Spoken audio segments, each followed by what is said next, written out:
Yeah, I mean, a lot of people would be surprised to see the Vatican or in the person of, or see a priest walking around on an event like this. In the first thing, I think we were invited.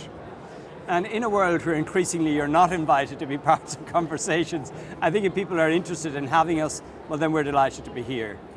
And one of the biggest things that's shaping and forming culture in our world today is the digital environment. So one of the things we've been working on a while is to try and understand the people who are building digital culture, their concerns, their fears, their hopes, their expectations. So primarily I'm here to listen. Do you think the church was welcomed onto social networks? There was a welcome from many, but there was a huge amount of negativity. There were people who were saying, let's launch a Twitter bomb, let's force them out of this environment. And I can see why there's anger and hurt among some people, but we stuck with it and said, no, this is too important a forum. One of the major talking points at this conference has been artificial intelligence, AI. What is your view on how AI is changing how we all live? As the machines move towards a type of general intelligence, where not only can they repeat tasks, but they can learn from their doing that task and maybe eventually reprogram themselves to do other things, then I think we have real questions about how we program them at the beginning. What sort of ethical responsibility can be programmed into, as you know, increasing automatic weapon systems?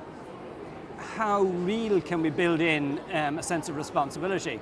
In many of our homes we have these new assistants in the corner of our kitchens, and people are more and more turning to them for information, perhaps for guidance even. Are people doing that now instead of perhaps turning to God like they may have done in the past? Look, all the data in the world will still leave room for choices that I have to make. Because if you say, well, if we say no, big data will tell me what is the right or wrong, then I am no longer an agent. My choices have been determined for me.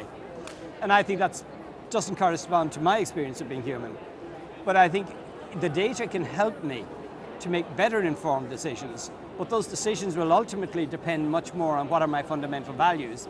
And the thing I'm interested in is that all of us learn to talk about values, and where do we draw values from, and I don't think big data can answer that for us.